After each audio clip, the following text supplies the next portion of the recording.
Selamat sore semuanya. Assalamualaikum warahmatullahi wabarakatuh. Kita akan mulai sebentar lagi ya, Bapak Ibu teman-teman semua. Oke, boleh kalau misalnya yang device-nya masih nama merek, ya, boleh di rename ya, jadi nama asli, biar kita saling berkenalan. Oke. Boleh juga di chat siapa dari mana.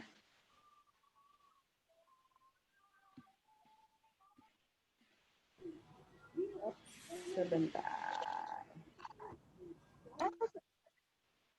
Oh, kameranya off ya. Sorry ya. Oke, dah. Yuk, teman-teman boleh di rename device-nya. Selamat sore ya buat yang baru join. Apa kabar? Sehat ya semuanya kayaknya nih. Sehat, alhamdulillah. Sehat walafiat. Sehat, alhamdulillah. Kita akan mulai sebentar lagi ya. Kita akan mulai Bu. sebentar lagi. Bentar ya. Oke, teman-teman sudah bisa akses materinya juga ya di bit.ly/webinar SAF 3. Ada di announcement kalau ada yang dapat WhatsApp. Pengujian enggak laboratorium. Yuk, yang belum di-mute dulu ya. Oke, sore-sore semuanya. Ya.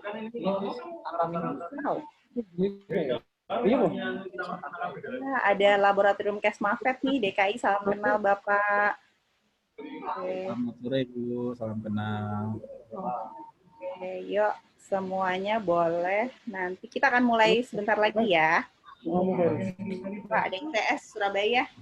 Selamat datang nih teman-teman dari ITS.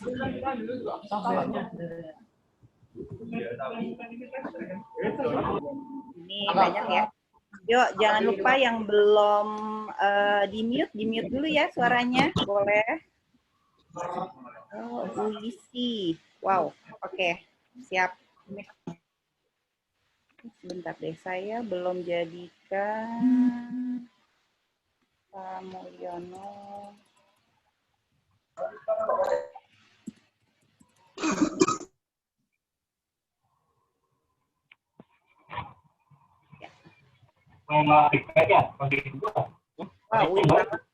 Kode saya, ini sebutin nama instansinya aja ya. Dari Jogja, dari mana lagi nih? Oh, Makassar. Aduh, waktunya lebih cepat ya, berarti ya. Oke. Kita akan mulai sebentar lagi ya, Bapak Ibu teman-teman semua, tepat jam 4. Oke.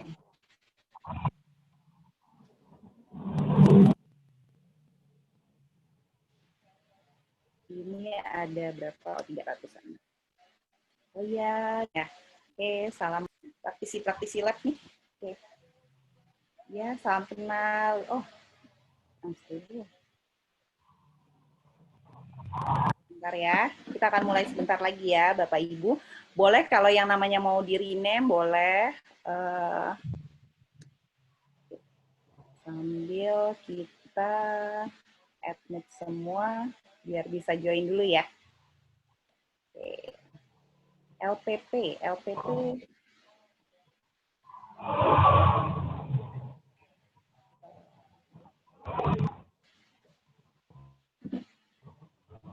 Wow. Oh, ini banyak. Wah, banyak praktisi lab ya.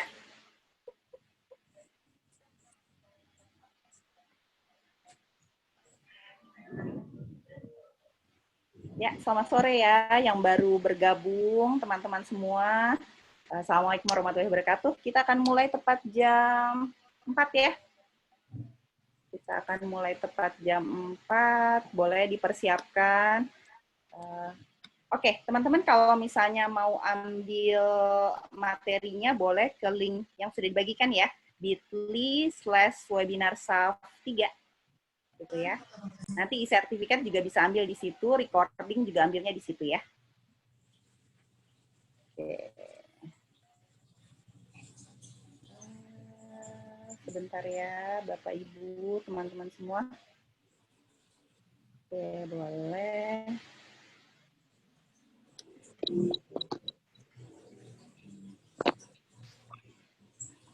Ya, 1 menit lagi ya.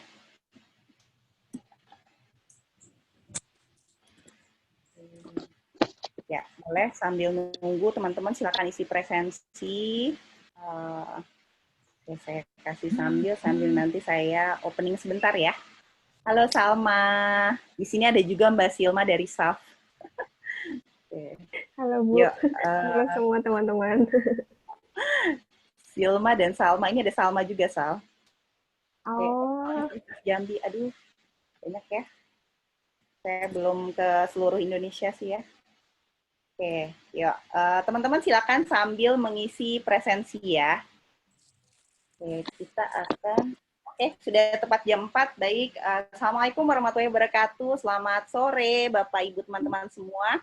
Apa kabar? Mudah-mudahan semuanya dalam kondisi sehat. Perkenalkan saya Anita dari SAF Suprema Utama. Hari ini saya akan memandu Bapak, Ibu, teman-teman semua untuk kita sama-sama eksplor ya terkait dengan ISO IEC 17025 gitu ya. Oke, di sini kita sudah kehadiran ini kita, narasumber kita juga sudah bergabung, Pak Mulyono. Saya putus-putus ya. Oke, teman-teman suara saya terdengar jelas nggak ya? Jelas, Bu. Boleh? Jelas, Bu. Dengar, Bu. Jelas, Bu. Jelas, Bu. Sip, terima kasih, terima kasih. Oke, hari ini saya ingin sedikit perkenalan dulu sebelum kita mulai ke materi. Oke, ini mana ya? Nah, oke, siapa kami? Kami adalah SAF Suprema Utama, lembaga konsultasi dan training. Sebenarnya fokusnya awalnya di food safety, Bapak Ibu teman-teman semua. Cuma lama-lama merambah ke beberapa standar. Ada ISO 9001, terus ISO yang akan kita bahas ini, terus kemudian SMK 3 dan beberapa lainnya ya. Oke, yang belum terhubung dengan LinkedIn kami mungkin silakan terhubung. Nanti kita banyak saling tukar informasi ya di situ. Dicari Oke, waktunya. ini sekilas saja. Lalu kemudian saya mau ya. Oke, ini informasi terkait webinar kita hari ini. Untuk materi e-sertifikat dan recording, Bapak Ibu teman-teman semua bisa ambil di bit.ly/webinar SAF 3 ya. Webinar SAF 3, lalu kemudian kalau untuk e-sertifikat silakan diambil H+7 hari kerja ya. Jadi, kalau teman-teman akses sekarang berarti yang ada baru materi. Ya, silakan diambil materinya. Untuk recording juga H+7 hari kerja lah maksimal. Biasanya sih H+1 sudah bisa diupload. Oke, itu. Lalu kemudian agenda SAF lainnya, webinar, free webinar maupun training ini bisa teman-teman lihat di agenda SAF ya, bit.ly/agenda SAF, gitu ya. Oke, saya lanjut kenalkan narasumber kita. Ya. Kita akan Reaksi reduksi dari C3+. bentar, ini masih ada yang masih ada suara ya. Boleh di-mute dulu, ya, bantu mute. Satu aja. Karena itu kan reduksinya menjadi V2+. Oke, teman, saya ingin perkenalkan sedikit narasumber kita. Ya, Pak Mulyono sudah hadir, Pak Mulyono. Cari dulu apanya, yang cari dulu. Halo, Pak Mulyono. Ya, apa langkahnya itu? Supaya Ya Bu, waalaikumsalam warahmatullahi wabarakatuh. Ya, saya belum Ini salam. pakai rumah Oh apa? iya. Kamu apa? Kalau ada arus terus dicari waktu. Kayaknya masih ada suara ya kalau di saya. Ya. Jelas suaranya Ibu ya? I kali T. Oke, jelas Pak. Nah, harusnya kan sudah diketahui. Boleh, Pak Mulyono adalah yang dicari. trainer dan konsultan untuk ISO 17025. Beliau Inya dari mana inya? sebagai manajer salah satu lembaga, di salah satu laboratorium ya Pak ya? Iya, betul. Ya, oke. Nanti mungkin lebih lanjutnya Pak Mulyono akan mengenalkan diri ya Pak, punten ditambahin. Kita akan melakukan webinar ini sampai dengan pukul 17.30. Kalau kayak gini di mute atau unmute sih? Oke. Itu ada suaranya. Oke, kita akan lakukan webinar sampai dengan 17.30 ya. Oke, nanti silakan teman-teman kalau ada pertanyaan boleh silakan diketik di chat box saja. Terus jangan lupa isi presensi ya, bit.ly/presensisaf. Nanti saya kopikan lagi linknya. Oke, mungkin untuk mempersingkat waktu kita bisa mulai langsung, Pak Mulyono. Boleh, Bu. Boleh. Saya belum ini. Belum di-share ini. Terus? Oh, sudah ya? Bentar. Sudah, Pak.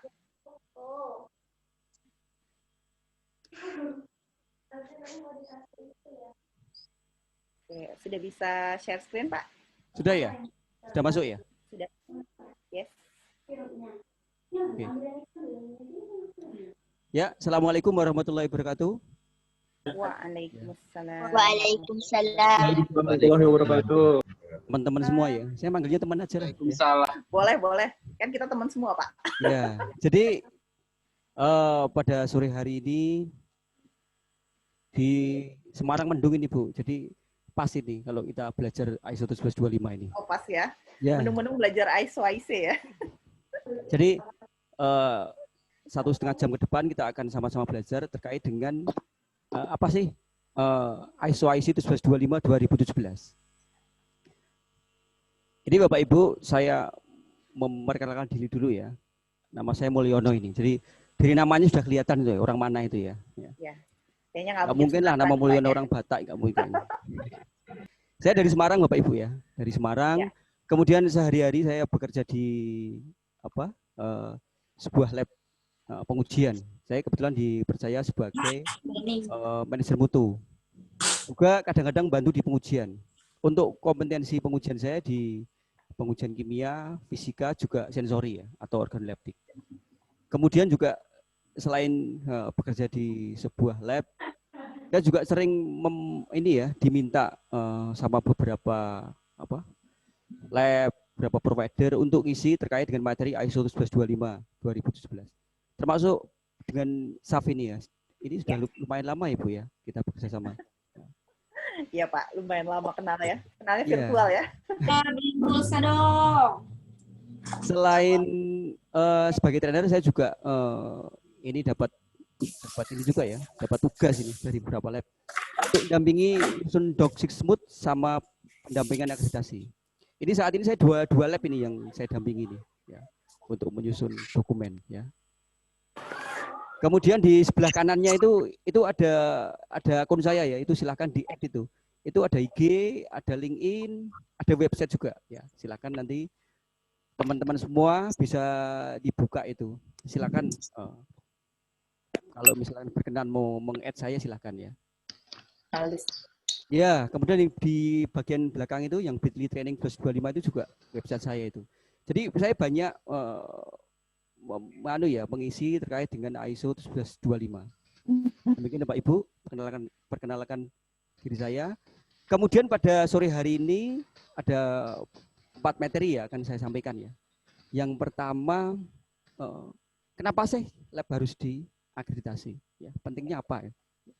Terus yang kedua itu Bapak Ibu nanti ada materi apa beda antara akreditasi dengan sertifikasi.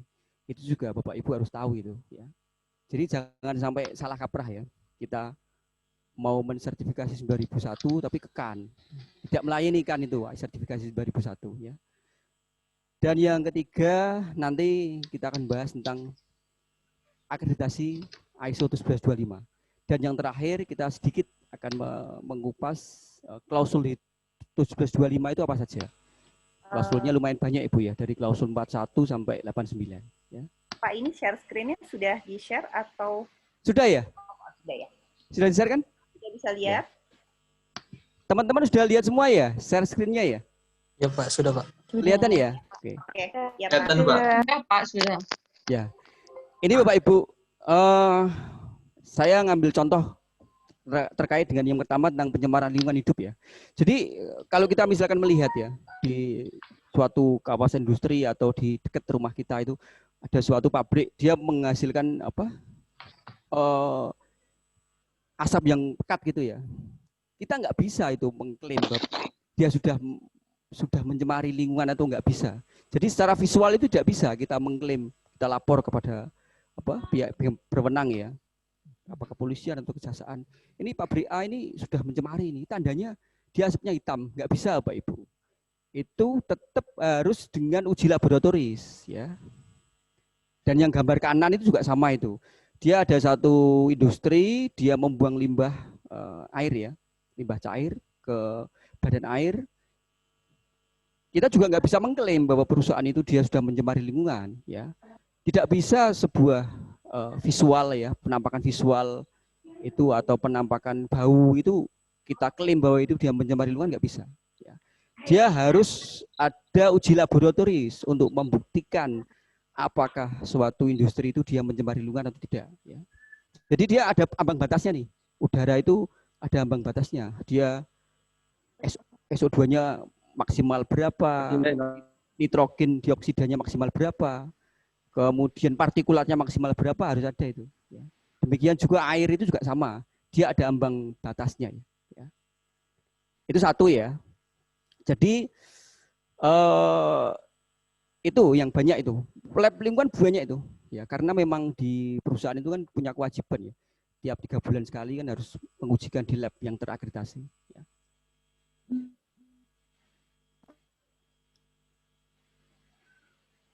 Terus ini Pak Ibu, terkait dengan keamanan pangan atau ini ya, kandungan gizi. Ini kan wajib ya. Contoh misalkan terigu itu wajib itu SNI-nya ya. Dan dia wajib untuk mencantumkan komposisi gizinya di labelnya. Itu juga sama. Kita tidak bisa menulis misalkan proteinnya itu dia 11 gram ya. Kalau kita tidak melakukan pengujian laboratoris ya. Jadi inilah pentingnya suatu laboratorium ini ya.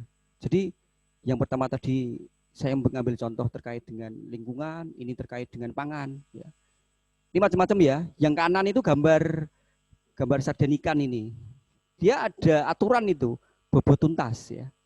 Jadi ada aturan di SNI itu ya. Kalau ikan sarden itu dia kandungan antara ikannya dengan sausnya maksimal berapa ya, ada aturannya itu. Dan harus tertulis di sini. Namanya bobot tuntas ya. Jadi nggak boleh suatu misalkan perusahaan ikan sarden gitu, dia memproduksi ikan sarden tapi yang ternyata ikannya sedikit kecil, dia berarti nggak jualan sarden, itu jualan saus itu ya. Itu boleh ada aturannya Pak Ibu ya. Oke. Jadi itu juga sama ya, kita nggak bisa mengklaim bahwa ini ya bobot tuntas saya misalkan 100 gram itu harus melalui uji laboratoris juga ya. Ada aturannya, ada metodologisnya, ada standar pengujiannya ya. Itu kedua Pak Ibu ya. Terus ini juga penting Pak Ibu ya. Coba bayangkan ya, saya punya suatu rice mill ya, penggilingan padi ya. Terus saya tulis di label itu bahwa beras saya itu beras premium ya. Terus saya mengklaim bahwa beras saya itu premium lah. Padahal sebetulnya beras saya itu mungkin kualitasnya medium. Itu kan pembohongan publik Bapak Ibu. Coba bayangkan harga antara medium sama premium kan jauh. Ya. Kalau saya di gudang ada kira-kira 1000 ton, sudah untung berapa saya? Ya. Jadi kita nggak boleh mengklaim saya jualan beras gitu ya. Saya label ini beras premium, nggak boleh Pak Ibu. Itu harus lab itu. Ya. Ada pengujian beras khusus itu. Ya. Termasuk termasuk kalau Bapak Ibu melihat di suatu produk beras itu dia mengklaim bahwa berasnya pulen juga nggak boleh itu. Beras pulen itu ada aturannya Pak Ibu ya. Ya harus ada aturan kandungan amilosonya itu maksimal berapa persen itu ada aturannya itu. Ya. Setahu saya 20% ya itu pulen itu. Tapi kalau 25% itu tidak bisa kita mengklaim berasnya pulen. Ya. Informasi seperti itu hanya bisa dilakukan oleh suatu lab ya Bapak Ibu ya. Ya. Jadi nggak bisa kita melakukan pengujian sendiri. Kita tidak sesuai dengan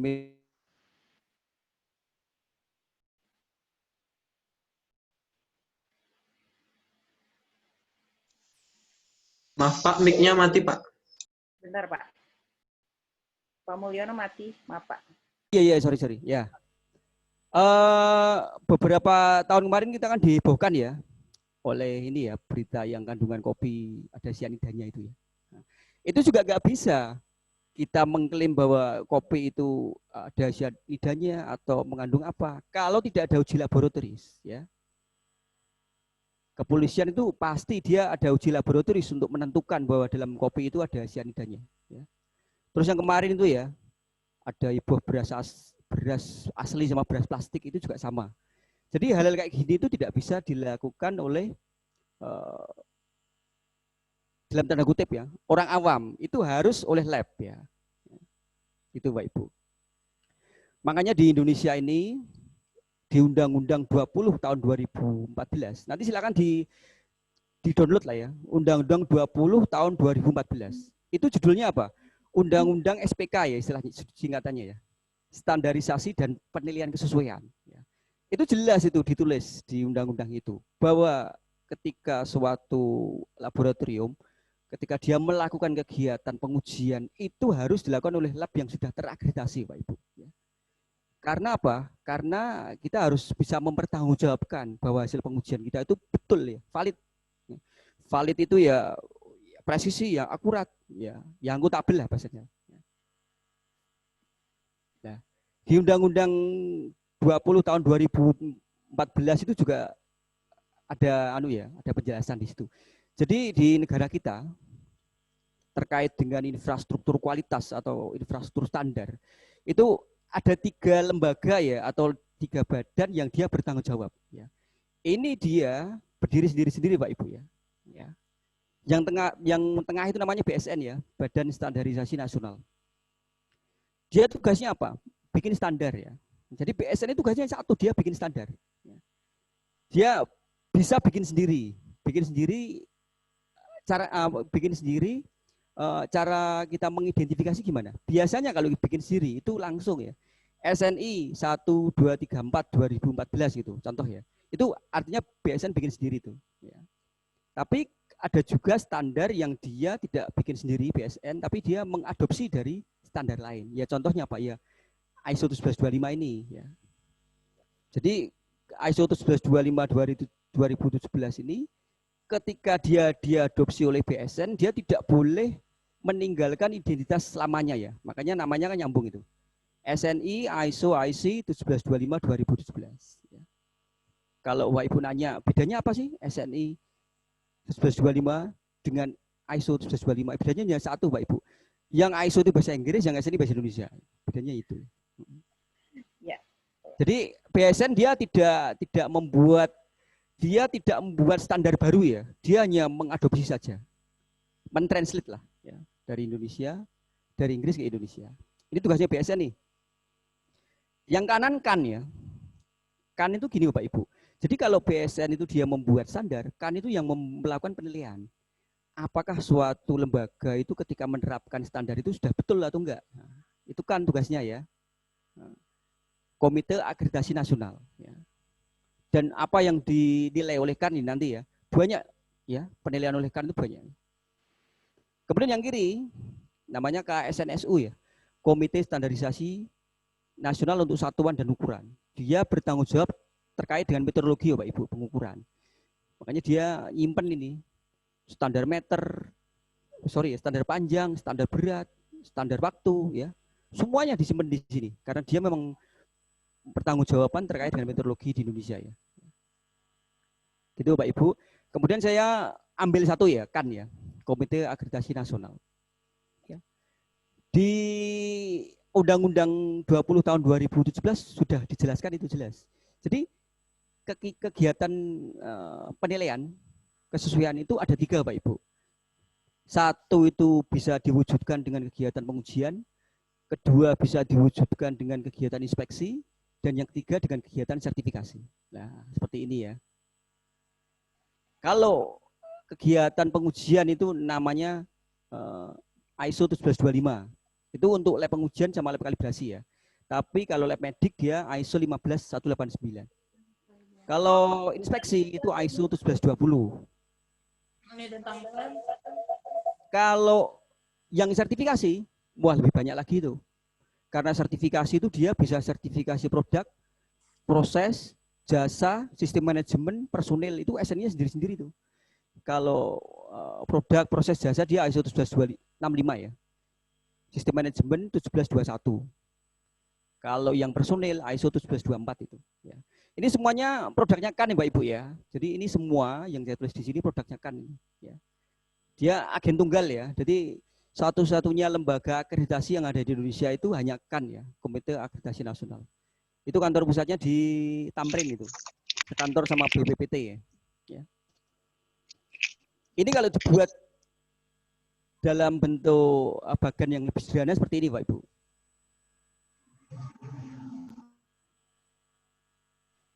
Nah, seperti ini ya. Jadikan ke kita ya, termasuk lab saya itu, jadi lab pengujian, lembaga inspeksi, LS Pro, badan sertifikasi itu istilahnya kalau menurut undang-undang itu namanya LPK ya, lembaga penilai kesesuaian ya. Kan kepada lembaga penilai kesesuaian itu namanya kegiatannya akreditasi Pak Ibu ya. Produknya ini ya. 25, 20, 65, 21 ya. Kalau 25 dia namanya lab pengujian, kalau 20 namanya lembaga inspeksi. Kalau 65 namanya LS Pro ini, lembaga sertifikasi produk. Nah, kalau yang variannya banyak itu ISO 11221 ini ya. Jadi kalau kita nyebut ISO 11221 itu apa? Badan sertifikasi ya. Ya. Termasuk SAF ini termasuk enggak, Bu? Badan sertifikasi enggak, Bu? Enggak, Pak. Oh, belum ya? Jangan, Pak. Oh, saya kira badan sertifikasi juga. Enggak. Enggak, kita enggak. Jadi ya ini Bu, ISO 11221 itu badan sertifikasi ya. Kalau kita nyebut dia mengeluarkan sertifikat 9001, 22000 itu apa? Ya itu badan sertifikasi. Ya. Kalau ISO 11225 kegiatannya namanya pengujian, outputnya namanya apa? Sertifikat pengujian. Ya. Kalau lembaga inspeksi dia namanya sertifikat inspeksi. Ya. Kalau dia ISO 65 ya, ini namanya LS Pro, kegiatannya namanya sertifikasi produk, outputnya namanya SPPT SNI, Pak Ibu. Sertifikat penggunaan penandaan penggunaan tanda SNI. Ya. Kalau kita ngomong ISO 11221 variannya banyak ya Pak Ibu ya. Produknya banyak kalau 11221 ini. Ya. Dia bisa outputnya ISO 9001, bisa ISO 22000, 14000, 5001, 45001 banyak. Ya. Jadi ini Pak Ibu bedanya ya. Kalau akreditasi itu kan, ya. Tapi kalau kita sertifikasi itu ke badan sertifikasi. Badan sertifikasi itu apa? Ya lembaga yang sudah terakreditasi ISO 17121 itu Pak Ibu. Selamat sore Pak, mau bertanya bisa? Bu, mungkin nanti ya Bu ada sesi khusus ya Bu ya. Oh ya. Oke. Boleh Ya? dilanjutkan dulu Pak. Itu tergantung ya. Kalau dia mengeluarkan ISO 9001 itu namanya Badan Sertifikasi Sistem Manajemen Mutu. Kalau dia outputnya 22.000 dia namanya Badan Sertifikasi Keamanan Pangan ya gitu ya. Jadi dia Badan sertifikasi itu outputnya bisa banyak Pak Ibu. Variannya banyak banget ini ya. Setahu saya yang setahu saya ya 9001 gitu ya. Yeah. Manajemen mutu, 22.000 keamanan pangan, 14.000 itu lingkungan, 45.000 itu K3, 5.001 itu energi, banyak lah. Jadi ini bedanya Pak Ibu ya. Ini bedanya akreditasi dengan sertifikasi ya. Kalau akreditasi itu vendornya kan, tapi kalau sertifikasi itu vendornya badan sertifikasi. Jadi jangan kebalik ya nanti ya. Nggak bisa kita mensertifikasi 9001 ke kan, nggak bisa. Ya. Nah ini ya, saya ambil satu yang paling kiri ya. Karena hari ini kan topik pembicaraan kita kan terkait dengan ISO 11225 atau lab pengujian. Apa sih yang dimaksud dengan lab pengujian? Jadi definisinya begini Bapak Ibu, lab pengujian itu adalah fasilitas yang menyediakan kondisi terkendali. Ini ya, garis bawah ini kondisi terkendali. Jadi kalau Bapak Ibu itu labnya mau terakreditasi itu kondisinya harus terkendali ya, kondisi lingkungannya, kondisi alatnya harus terkendali itu. Ya. Yang di dalamnya dilakukan pengujian. Dalam pengujian, penguji melakukan eksperimen terkendali ini ya, yang melibatkan pengukuran dan besaran yang diketahui. Ya. Jadi kalau kita ngomong lab pasti kita nggak jauh-jauh dari meteorologi ya pengukuran Bapak Ibu. Ya. Kita ngukur massa, kita ngukur apa panjang, kita macam-macam ya. Ya. Kualitas zat, ya macam-macam. Ya. Bagaimana menilai kompetensi lab pengujian ya? Jadi gini Pak Ibu, kalau kita ngomong tentang lab pengujian, kita nggak bisa mengklaim sepihak ya. Mengklaim sepihak itu maksudnya gini ya. Saya misalkan punya modal nih, saya berikan tanah, saya bangun 4 lantai, saya beli alat canggih-canggih, saya cari SDM yang paling hebat-hebat ya, beberapa universitas yang ternama saya panggil, saya interview, saya jadikan karyawan, kemudian saya mengklaim, saya publish ya, publish lewat website, lewat macam-macam ya, lewat medsos katakanlah ya. Ini loh, lab saya, lab ABC ini lab yang sudah kompeten Pak Ibu. Kenapa? Ruangannya besar-besar, ya. Gedungnya baru, SDM-nya kita cari yang terpandai dari seluruh universitas ternama di Indonesia. Nggak bisa mengklaim seperti itu Pak Ibu. Jadi kompetensi itu nggak bisa diklaim sepihak, ya. Dia harus ada pengakuan ya atau recognition dari pihak ketiga. Ya. Makanya perlu adanya acuan Pak Ibu. Ya. Perlu ada acuan lah. Acuan itu namanya ISO 17252-2017. Jadi 1725 itu menandakan dia spesifik ya untuk lab pengujian. 2017 itu dia update terbaru. Jadi 2017 itu ISO 1725 itu udah lama Pak Ibu, dari tahun 99. Udah hampir 21 tahun ya. Dan update yang terakhir itu, ini update yang ketiga ini. Ya, 3 itu 2017. Ya. Dan kalau di Indonesia itu sudah diadopsi ya. Yang di Indonesia itu namanya SNI ISO IC 1725-2017. Ya. Ya ini ya. Jadi ISO 1725 itu dia join ya. Jadi yang membuat itu dua lembaga ya. ISO sama IC ya. ISO teman-teman sudah tahu lah ya. Jadi dia organisasi standar dunia. Kalau IC itu apa? Organisasi yang terkait dengan kelistrikan ya Pak Ibu ya. Kenapa kok harus join ya? Jadi gini ya Pak Ibu. Jadi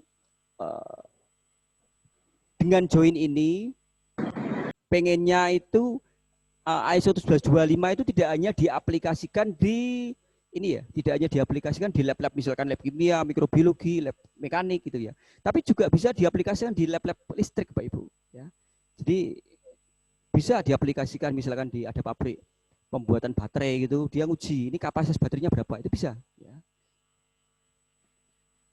Ini ya ISO 1125 diterbitkan pertama tahun 99. Udah lama ya, 21 tahun ini. Dan saat ini kalau di seluruh dunia ya, banyak 50.000 itu lebih ya. Ini kemarin saya update ini, terakhir ini. Saya buka di situsnya CAN ya, CAN Go ID, saya cek per 5 Oktober itu berapa ternyata yang untuk lab pengujian sama lab kalibrasi. Ternyata data terakhir itu sudah banyak Pak Ibu. 1.431 lab pengujian, banyak. Lab kalibrasinya berapa? 322, banyak ya. Dan sekarang memang kayaknya trennya ya, banyak lab-lab itu yang dia minta diakreditasi ya. Dan itu tidak terbatas lab pemerintah ya. Sekarang lab swasta, lab instansi pendidikan, banyak sekarang yang akhirnya ini ya sadar bahwa akreditasi itu penting. Ya. Jadi akreditasi apa itu? Ini Bapak Ibu, akreditasi itu kalau kita akreditasi laboratorium ya maksudnya ya. Kalau kita membuat penjabaran itu rangkaian pengakuan formal oleh CAN ya. Jadi yang melakukan penilaian hanya CAN ya. Yang menyatakan bahwa suatu laboratorium ya. Jadi yang boleh menggunakan hanya lab ya Bu. Enggak boleh ini yang lainnya ini. Memiliki kompetensi serta berhak melaksanakan kegiatan penilaian kesesuaian ya. Itu ya. Jadi ketika kita sudah dapat sertifikat ISO 1125 Itu kita berarti sudah layak menyandang sebagai lab kompeten ya Pak Ibu. Ya. Hasil pengujian kita diakui itu. Ya. Ya seperti ini ya. Ya. Jadi sertifikatnya seperti ini. Ya, dia ada logo ada logo kan, kemudian dia ada tulisan sertifikat akreditasi. Kalau ini LP itu singkatannya lab pengujian, kalau LK itu lab kalibrasi, ya. Ada nomornya, ya, nomor berapa, ya. Kemudian ada juga masa berlakunya. Jadi tidak selamanya ya sertifikat ini ya, dia hanya 5 tahun yang sekarang ini ya. Ya. Kalau yang ini lembar ini ya, semua lab sama Bapak Ibu. Jadi semua lab sama ini. Ya. Yang bedakan ini ya, ruang lingkup. Ya. Jadi ruang lingkup lab 1 dengan lab lain beda. Ya. Lab saya dengan lab, misalkan lab POM itu beda. Ya. Lab Pertamina dengan lab saya beda ruang lingkupnya. Ya. Karena biasanya tiap lab itu dia punya spesifikasi sampel yang beda-beda. Ya. Saya kan di tempat saya nggak nguji oli ini. Ya. Di tempat saya hanya uji produk-produk pangan ya.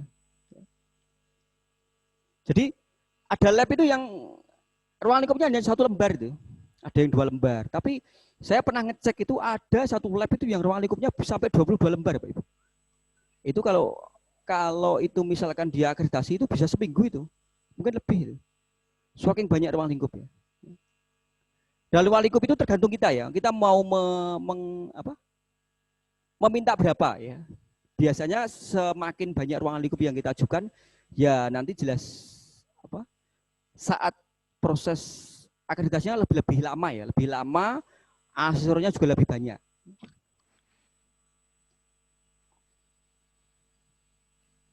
Ini Bapak Ibu, Bapak Ibu lagi, teman-teman, dari tadi teman-teman Bapak Ibu lagi. Kebiasaan ya. Iya, kebiasaan. Jadi ini teman-teman ya, kenapa banyak lab yang sekarang itu berlomba-lomba untuk dapat akreditasi itu bisa 25. Ini saya banyak request itu untuk mendampingi akreditasi itu, beberapa lab itu. Ada lab pendidikan, ada yang lab lab swasta. Malah yang saya dampingi yang saat ini tuh saya malah nggak bisa ngujinya itu. Lab pengelasan Pak Ibu. Saya kan nggak bisa mengelas ya. Jadi nggak bisa las itu kan itu definisinya kan menggabungkan 2 benda ya, biasanya 2 logam itu ya. Ya. Menyatukan 2 logam, saya nggak bisa ngelas, tapi saya bisa memberikan gambaran lah. Ya. Oh gini labnya, kemudian dokumennya harus begini. Kalau membuat laporan seperti ini ya, saya bisa mengarahkan lah. Tapi kalau pengujian lasnya saya nggak tahu itu, nggak bisa ngelas juga ya. Nah, tidak bisa melakukan penyatukan 2 logam. Saya bisanya hanya menyatukan 2 hati. Waduh. Pak Mulyono ini puitis, Bapak Ibu teman-teman semua. Jadi beginilah ya. Romantis katanya Bu. Rokok makan gratis katanya. Makan gratis. Ya gini Pak Ibu, jadi banyak lab yang sekarang memang banyak berlomba-lomba ya ingin dapat akreditasi ISO 25 ya. Yang pertama itu penyebabnya 1 Pak Ibu. Kalau kita sudah ada akreditasi itu 25 itu standarnya bukan cuma standar Bogor, standar Semarang, standar Medan, standar Makassar, standar Bontang, tapi standar internasional itu. Sertifikat ini ya, ini misalkan sertifikat ya, itu selembar itu ya, diakui itu sampai ke mancanegara. Termasuk di lab saya itu ya, kan kita banyak terima sampel dari eksportir ikan itu kan. Itu sampai diakui. Karena itu kan salah satu persyaratan ya, bisa masuk ke negara bayar itu kan harus ada sertifikat hasil pengujian dari lab kita. Makanya lab kita itu sertifikatnya 2 edisi ya Pak Ibu. Ada yang bahasa Indonesia, ada yang bahasa Inggris itu. Khusus yang untuk ekspor gitu kita bikin dalam bahasa Inggris. Kedua marketing tool Pak Ibu. Jadi alat marketing yang paling ampuh ya untuk menggait konsumen itu ya dengan akreditasi. Jaminan bahwa lab kita itu sudah kredibel lah. Yang ketiga benchmarking ya. Benchmarking apa? Indikator. Indikator kalau lab kita itu sudah menerapkan GLP dengan baik. Good laboratory practices ya. Yang keempat itu jaminan kualitas ya. Wah kalau kita bicara tentang lab itu nggak bisa dibantah lah kualitasnya. Karena kita komplit ya. Sebelum metode itu digunakan kita harus verifikasi dulu. Ya. Setelah verifikasi kita harus ukur ketidakpastiannya berapa. Setelah itu kita masih ada jaminan mutu internal lab pihak kita. Masih ada lagi jaminan mutu eksternal lab kita dibandingkan dengan lab lain dengan uji profisiensi atau uji banding. Banyak itu parameternya. Pak, Dan yang terakhir itu kalau lab sudah terakreditasi pasti dokumennya baik Bapak Ibu. Dari level 1 ada, level 2 ada, level 3 ada, level 4 ada. Level 5 enggak ada ya. Kalau level 5 itu pedas biasanya. Enggak dipakai itu ya level 5 ya. Jadi 1, 2, 3, 4 ya. Jadi pasti baguslah dokumentasinya lah. Terstruktur gitu ya. Setiap personil itu juga pasti punya job desk. Saya itu di kantor punya itu job desk. Saya melakukan apa, dokumennya apa, kapan dilakukan, ada semua. Ya. Ini siklus akreditasi, jadi 5 tahun siklus akreditasi itu, teman-teman semua ya.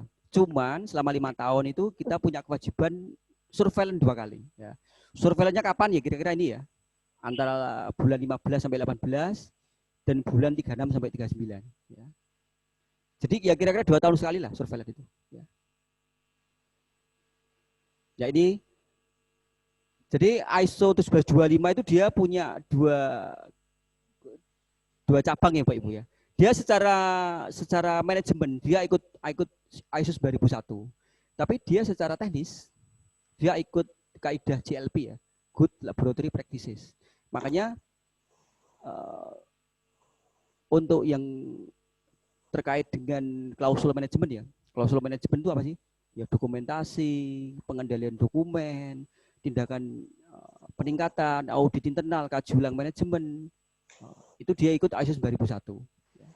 Seperti ini Bapak Ibu ya. Teman-teman semua ya. Jadi kalau yang terakhir itu dia ngacunya ke ISO 9000 yang seri 2015. Tapi yang lama itu yang versi 2000 ya. Ya, ini bagaimana agar lab dikategorikan bermutu. Jadi lab itu ketika dia mau dikategorikan bermutu itu syarat satu ya, harus ada sistem, harus ada standar, ya. Mau nggak mau harus ada standar, ya. Jadi nanti setiap lab itu sama, Bapak Ibu, penilaian itu sama, ya. Nah, sistem itu apa sih? Proses kegiatan yang meliputi perencanaan, pelaksanaan, pemantauan, pengukuran, peninjauan dan tidak lanjut. Kalau teman-teman itu ini ya, agar mempermudah belajarnya, sistem itu apa? PDCA. Jadi dia ada plan, ada do, ada check, ada action. Ya, itu namanya sistem atau standar. Ya.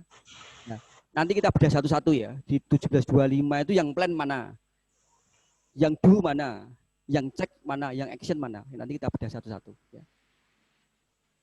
Kita belajar di dokumen dulu ya. Jadi dokumen di 1725 itu seperti ini ya Pak Ibu. Ya. Jadi sekarang itu sudah bagus ya. Sudah bagus sih maksudnya gini. Karena saya kan dulu ngalami ya yang versi lama yang 2005.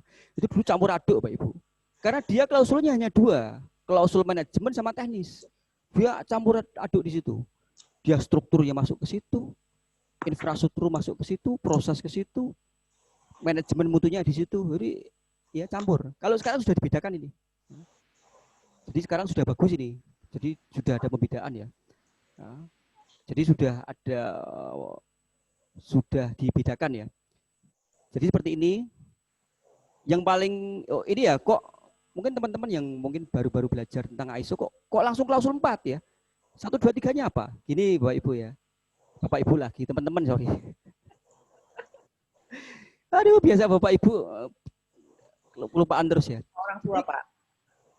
Ya, teman-teman semua ya. Kita kan seumuran kayaknya ini ya. Jadi gini, teman-teman semua. Kalau kita belajar ISO ya, ISO apapun itu ya.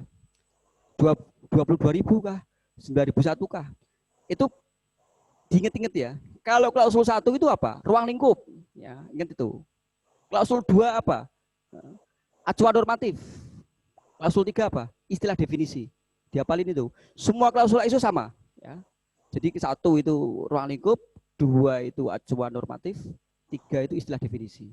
Nah kalau yang 4 dan seterusnya itu sudah sendiri-sendiri, tiap ISO beda-beda itu. Ya. Ini kalau kita belajar 1725 harus dari bawah, Pak.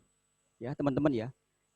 Jangan lompat ke atas ya, bawah dulu. Jadi ketika kita mau bikin lab, itu yang pertama itu niatnya harus diperbaiki dulu, nawaitunya. Nah itu namanya persyaratan umum ini. Persyaratan umum itu tata nilai, komitmen ya. Jadi nawaitunya harus baik dulu ya. Klausul 4 itu. Kalau nawaitunya sudah baik, klausul 4 lanjut. Struktur, kita harus bikin struktur organisasi. Kita harus ada yang namanya kepala labnya siapa. Bertanggung jawab pada semua lab itu namanya kepala lab ya, atau manajer puncak kalau. Ada yang namanya istilahnya direktur lab, ada yang manajer puncak, ada yang kepala lab. Silahkan ya, namanya itu bebas ya. Kemudian ada yang bertanggung jawab terkait dengan pujian, namanya manajer teknis biasanya. Ada yang bertanggung jawab terkait dengan kegiatan ini ya, penilaian sistem manajemen mutu, namanya manajer mutu. Ya, itu kerjaan saya itu kalau di kantor itu, manajer mutu. Ada yang dia pekerjaannya bertanggung jawab terkait dengan pelayanan pelanggan. Itu manajer umum atau manajer administrasi. Nah, itu persyaratan struktur itu. Ya. Jadi kita buat dulu strukturnya. Ya. Setelah strukturnya jadi pertama niat dulu ya. Niatnya harus ditata dulu nih, niatnya baik. Kedua bikin struktur, lanjut kita bikin infrastruktur. Ya, infrastruktur itu ya ada gedung, ada personil, ada macam-macam. Nah, itu klausul 6. Ya. Kalau infrastruktur sudah jadi, baru kita bisa melakukan kegiatan pengujian. Kita baru bisa menerima pelanggan. Ya. Nah, proses dari kita menerima sampel, melakukan pengujian, sampai menerbitkan hasil pengujian, itu klausul 7, persyaratan proses itu. Ya. Dan yang terakhir klausul 8 itu terkait dengan doksistu ya, dokumentasi sistem mutu. Ya. Itu dia ada gimana sih membuat dokumen itu di klausul 8. Ya.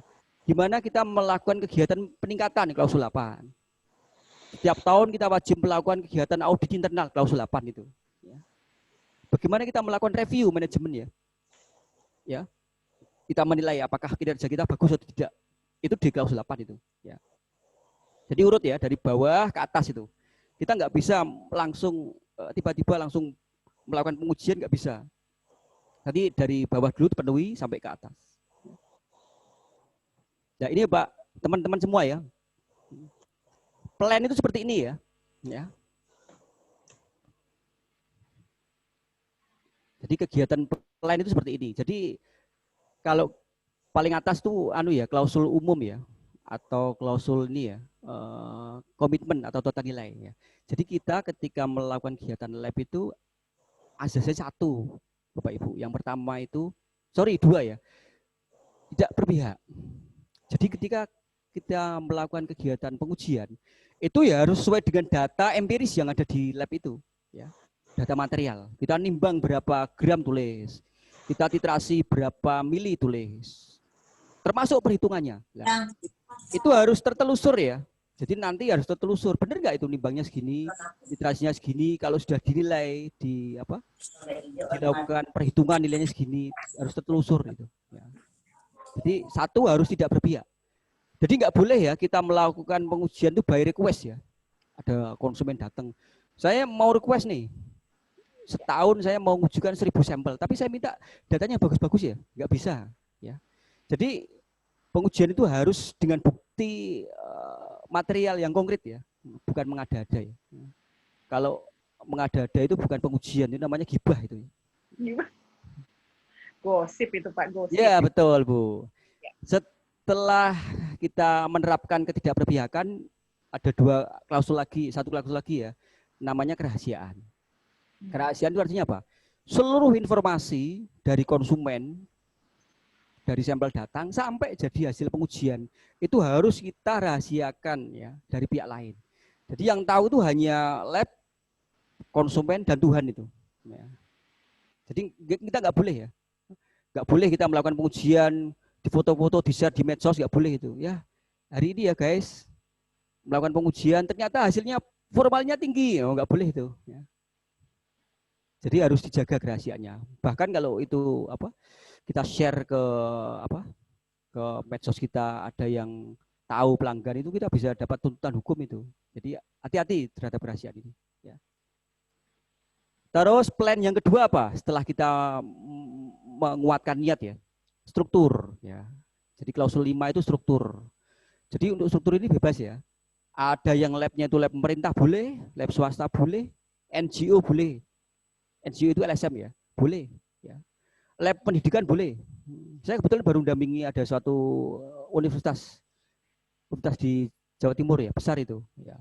Kebetulan kayaknya tahun depan mau akreditasi. Ya, saya minta dampingi. Ya. Jadi boleh, lab pemerintah boleh, swasta boleh, NGO boleh, lab pendidikan boleh. Bentuknya apapun lah. Ya. Mau dia labnya itu isinya hanya 5 orangnya boleh, 3 orang boleh, ratusannya boleh, nggak ada pembatasan. Ya. Itu ya, plan kedua ya. Setelah niat, struktur, selanjutnya infrastruktur. Ya, infrastruktur lab itu apa saja? Yang pertama personil ya, teman-teman ya. Jadi harus punya personil. Ya. Yeah.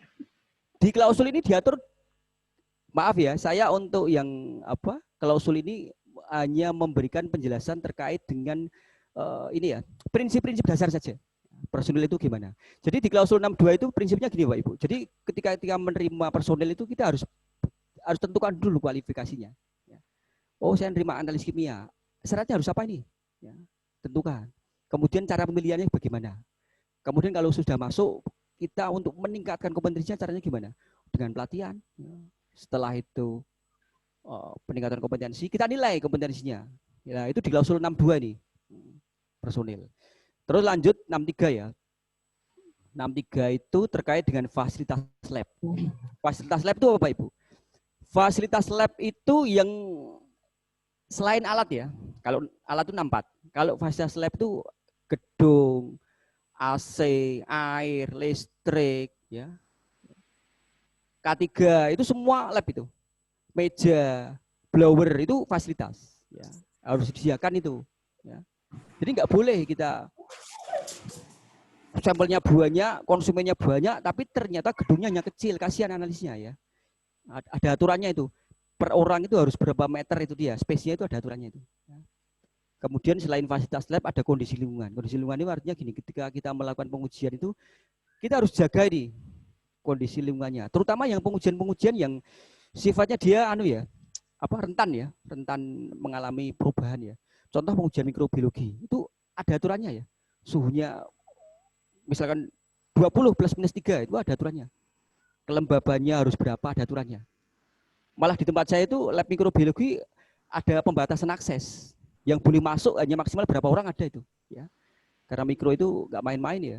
Uji bakteri itu kalau yang uji semakin banyak, pasti jumlah bakterinya semakin banyak itu. Karena tiap orang itu biasanya dia nyumbang bakteri ya. Di tangan, di baju, di macam-macam lah, di peralatan pengujiannya.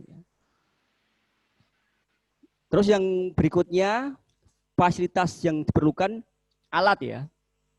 Ya, jadi alat itu harus tersedia dalam jumlah yang cukup ya. Cukup mencukupi ya. Kemudian alatnya harus dipantau ya. Jadi kita pastikan bahwa dia mampu mampu menghasilkan hasil pengujian yang valid ya. Makanya ada yang namanya kalau alat baru itu ada commissioning ya. Ada uji fungsi ya. Kemudian kita juga harus secara berkala harus ngecek itu.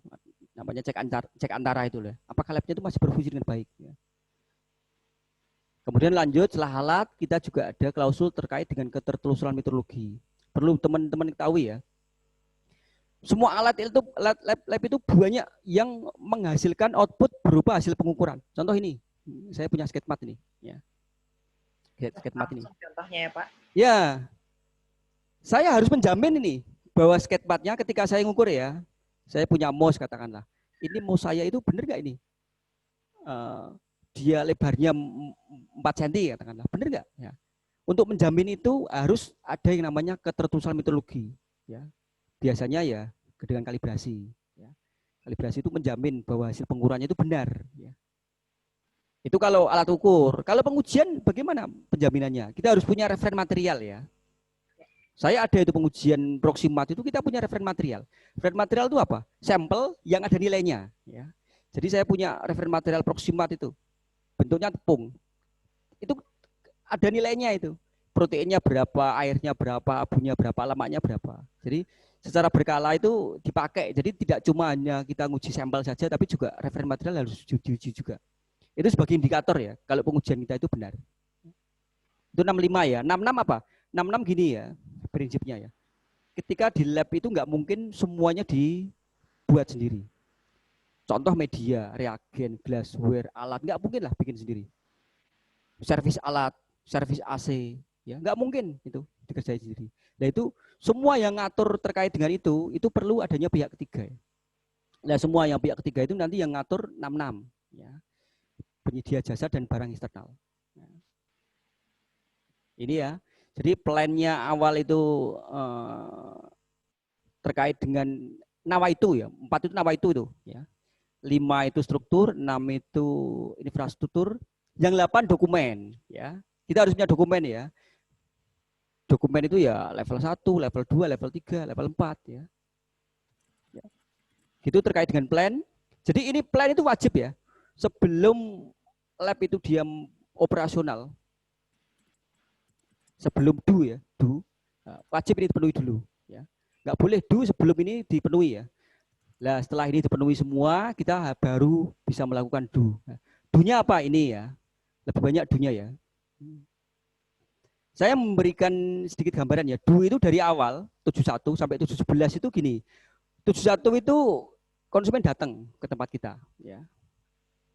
Konsumen datang ke tempat kita, dia membawa sampel bisa, kemudian bisa juga kalau sampelnya nggak bisa dibawa, kita ngambil ke sana bisa. Nah, itu 71 tuh yang mengatur itu, kaji ulang permintaan tender dan kontrak. Jadi kita tidak serta-merta ya seluruh kegiatan order pengujian kita terima. Kita ada kaji ulang ini. Kita mampu nggak? Oh, personilnya mampu. Alatnya tidak rusak, sudah terkalibrasi ya. Baru kita mampu melakukan itu 71. Ya. 72 apa? 72 itu pemilihan, verifikasi, validasi metode.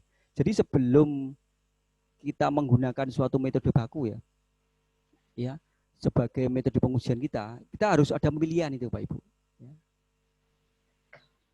Jadi biasanya lab-lab itu dia pakainya metode baku, ya bisa dari SNI, bisa dari ASTM, bisa dari AWASE, banyak ya. Itu namanya pemilihan. Kalau verifikasi apa? Verifikasi itu gini, saya menjelaskan ya. Ketika suatu metode itu ya, saya ambil contoh ya. Misalkan metode pengujian protein, itu SNI 2354 ya. 2010 kayaknya itu. Ya. Kalau kita ngomong metode pengujian, apalagi metodenya baku ya, SNI, itu sudah pasti valid Pak Ibu. Jangan diragukan lagi metodenya itu benar nggak? Pasti benar. Tingkat kebenarannya 95%. Tapi bagaimana untuk menjamin ya bahwa metode itu ketika diterapkan di lab kita itu lab kita mampu. Nah itu namanya verifikasi. Ya, verifikasi itu sebenarnya untuk membuktikan bahwa lab kita itu mampu melakukan metode itu. Ya. Kalau validasi beda lagi. Validasi itu artinya kita membuat metode baru. Ya.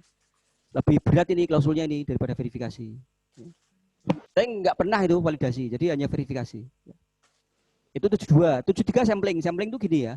Ada beberapa sampel itu nggak mungkin sampelnya dibawa ke lab kita. Kita harus ke sana. Kita harus namanya in situ ya. Jadi kita harus mendatangi itu. Titik pengambilan sampelnya datangi. Contohnya apa? Kalau kita misalkan mau melakukan penelitian atau pengujian, bagaimana sih tingkat pencemaran sungai Bengawan Solo? Itu nggak bisa. Kita harus ke sana. Kita harus tentukan titiknya yang mana. Ada aturannya itu. Jumlahnya berapa titik? Pakainya apa? Apakah pakai gayung cukup? Apa ada alat khusus? Ya. Nah itu sampling itu. Ya. 73 yang ngatur. Ya. Kalau 74 itu pengaturan dari kita terima barang, terima sampel ya, sampai jadi laporan hasil uji ya. Sampai kalau misalkan sampelnya terlalu banyak kita musnahkan, itu 74 itu. Ya, itu penanganan. Kalau 75 itu rekaman teknis. Rekaman teknis itu apa? Ya rekaman dari kita terima sampel sampai jadi laporan, itu rekaman teknis. Ya. Memang dipisah ya Bapak Ibu, teman-teman semua ya. Di 1725 itu dia dipisah antara rekaman teknis sama rekaman mutu. Kalau rekaman mutu itu klausul 84. Kenapa kok dipisah? Karena untuk rekaman mutu dia tidak ada yang mengikat ya, klausul kerahasiaan nggak ngikat. Ya. Tapi kalau rekaman teknis itu selain klausul 75, dia terikat juga dengan klausul 42 kerahasiaan. Jadi wajib ini semua rekaman teknis kita rahasiakan. Ya. 76 evaluasi ketidakpastian. Jadi kalau teman-teman yang dulu kuliahnya eksak tahulah. Jadi kalau kita melakukan kegiatan pengukuran itu nggak mungkin datanya sama. Ya, contoh gini. Ya. Saya punya sampel nih, tepung ikan. Ada yang berani menjamin nggak ketika saya nguji itu 5 kali atau 6 kali datanya pasti sama? Tidak mungkin sama. Tidak mungkin sama. Ya. Lah itulah yang dimaksud dengan namanya ketidakpastian pengukuran. Ya. Jadi hasil pengujian itu pasti ada ringnya ya. Berapa sampai berapa. Lah kita ya harus hitung itu. Ya. Jadi itu salah satu indikator ya kalau pengujian kita itu bagus, ya, valid.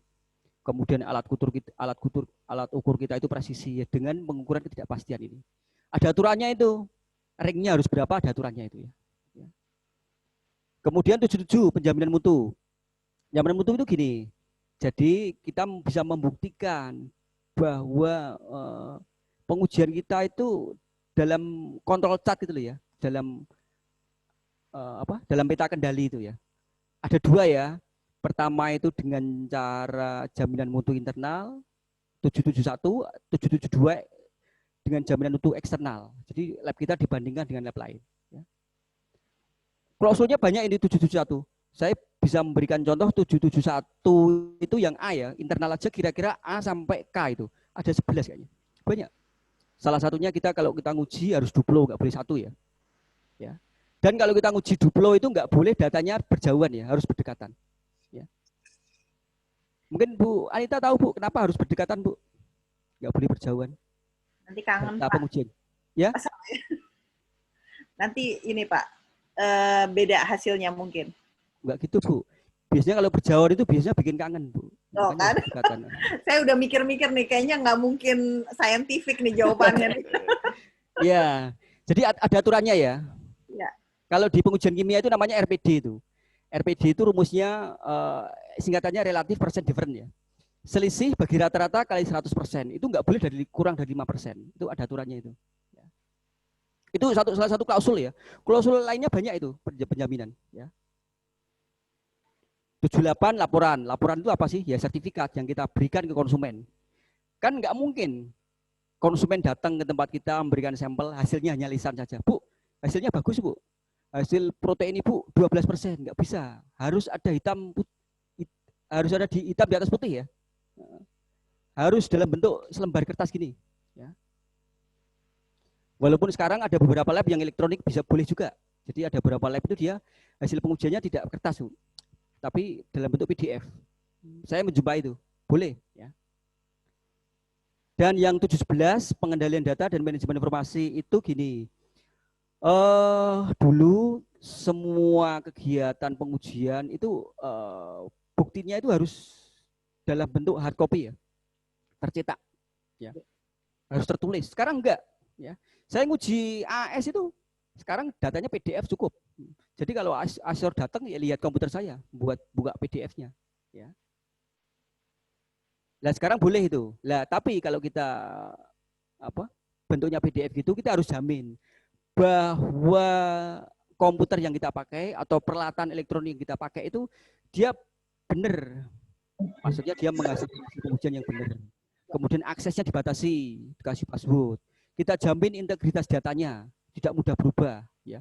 Kalau misalkan rusak, kita tahu cara menangannya gimana. Itu 17 itu, pengendalian data dan manajemen informasi. Ya. Ini ya. Jadi kalau plan tadi, ini ya, semua yang kita harus rencanakan agar dapat lab operasional. Kalau itu ya operasional lab ya, dari nerima sampel sampai jadi laporan. Ya. Kemudian harus ada cek Bapak Ibu. Jadi sebuah sistem yang baik itu harus ada ceknya. Dicek di 1725 itu dia ada 3 klausul. Ya. Ini beda-beda ini. Kalau yang cek pertama, pengaduan, itu kalau pelanggan dia nggak puas terhadap kinerja kita. Saya kok nggak puas ya? Hasilnya kok segini? Itu pengaduan itu. Saya kok nggak puas ya? Kok lama banget? Janjinya itu seminggu, kok sekarang 2 minggu nggak jadi itu. Ya. Makanya kalau istilah saya itu namanya jisamsu itu, Bu. Ada yang tahu jisamsu nggak ya? Jisamsu itu janjimu selalu palsu itu. Oh, astaga. Ya. Saya belajar istilah baru nih dari Iya, baru ya, Bu ya. ya. Jadi kita bisa diklaim ya, dikomplain sama pelanggan. Jadi cek yang pertama itu pengaduan. Pengaduan itu ketika pelanggan nggak puas terhadap kinerja kita. Dia bisa mengisi form pengaduan. Ya. Tugas kita harus membuat investigasi itu. Investigasi, hasilnya apa? Hasilnya itu harus diberikan kepada pelanggan. Dan pelanggan harus puas, Bu. Kalau pelanggan nggak puas, dia bisa banding. Yaitu panjang itu kalau banding. Kita harus cari istilahnya arbitrase ya, orang ketiga yang menengahi. Oh, seperti ini ya. Jadi yang investigasi bukan kita, tapi pihak ketiga. Itu pengaduan. Kedua, 710. 710 itu gini. Kita mendapatkan suatu ketidaksesuaian. Kita mendapatkan suatu ketidaksesuaian ya. Tapi yang mendapatkan itu dari pihak kita sendiri. Ya contoh ya, misalkan saya sebagai analis kimia. Saya kok menemukan ya, analis saya itu ketika melakukan pengujian kok NPD-nya jauh. Harusnya 5% ini, tapi dia 7-8% lah. Itu kan nggak sesuai prosedur itu. Lah, itu masuk klausul 710 ini, pekerjaan tidak sesuai. Ya. Dia suatu temuan ketidaksesuaian, tapi yang menemukan bidang itu 710. Ya. Dan ini 710 itu sifatnya sepanjang tahun ya, ditemukan di waktu apapun boleh. Ya.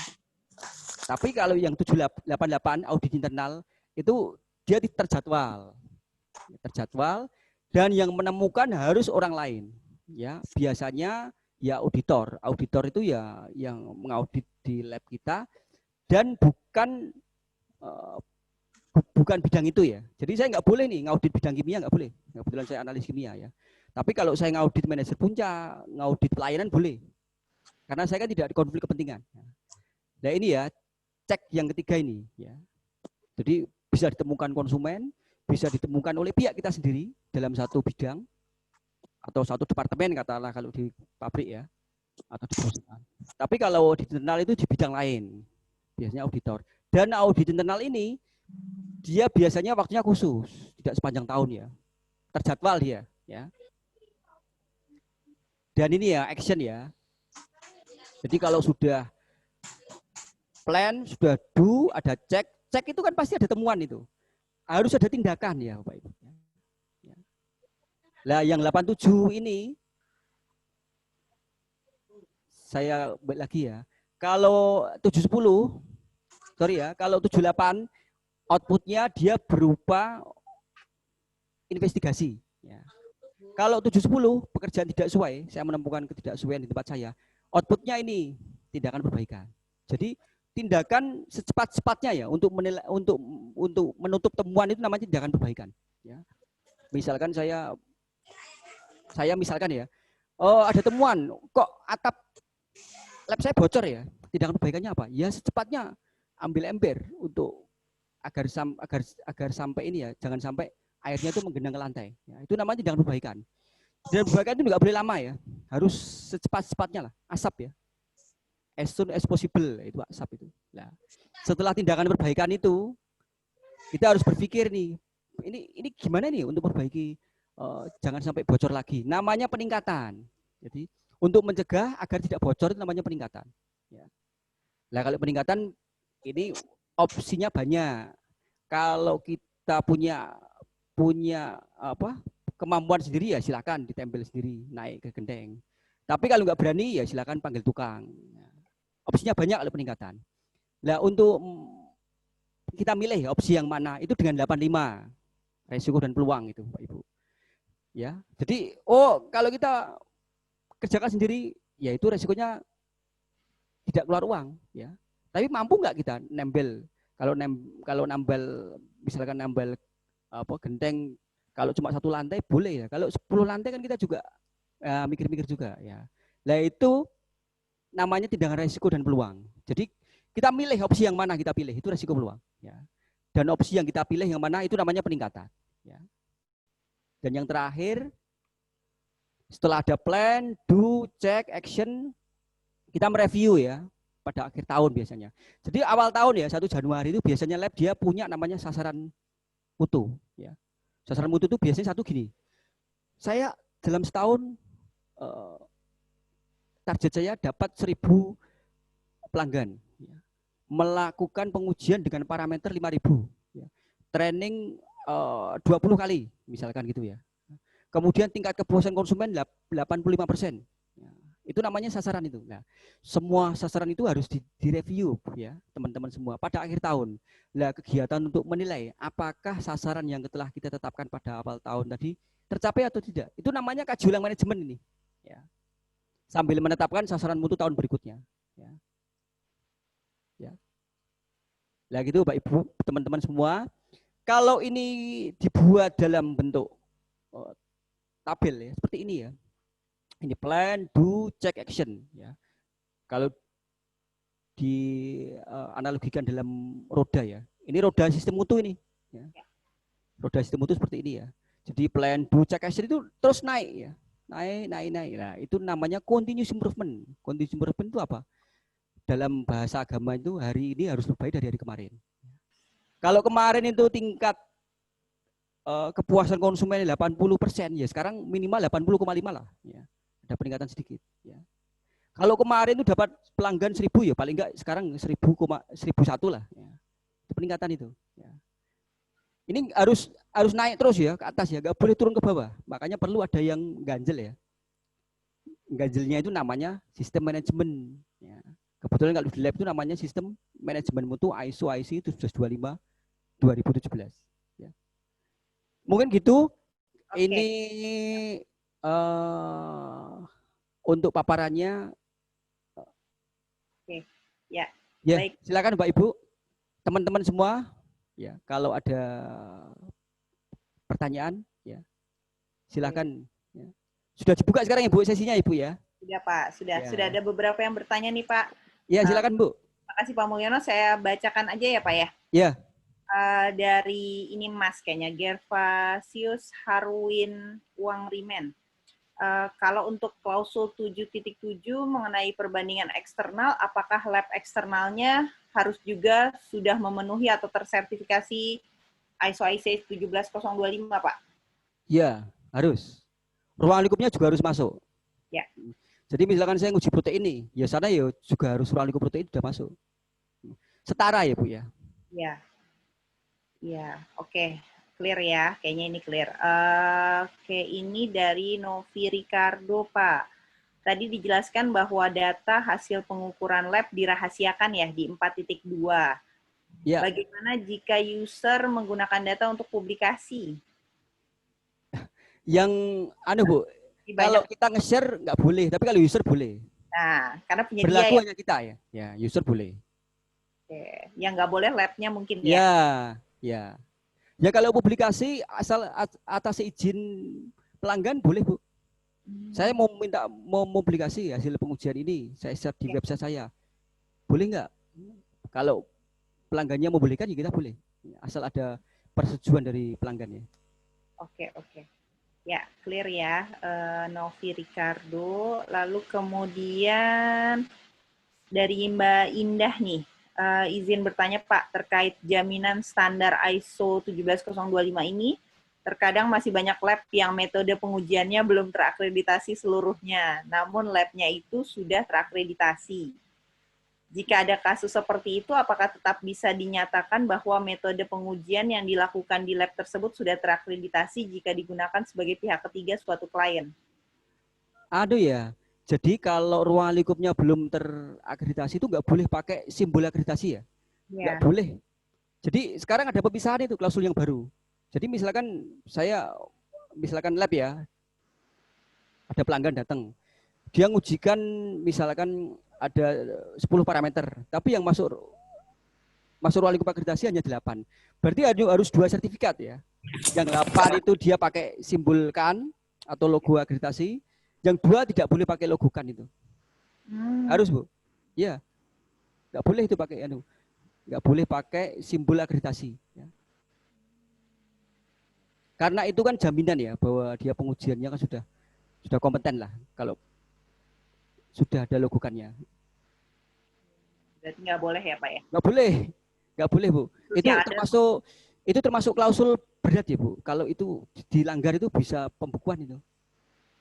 Itu baru ya Pak atau memang? Baru 2019 kayaknya Bu. Baru 19. Oke, I see. Ya, oke, itu ya Mbak Indah ya.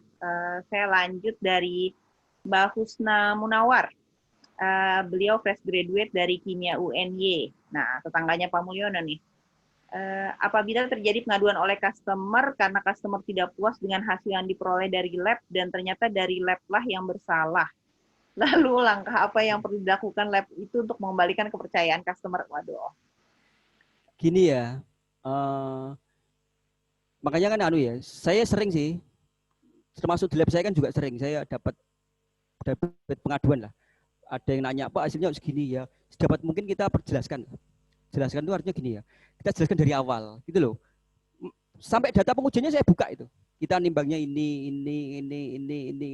Kita tidak cuma melakukan pengujian, tapi kita ada indikator lain.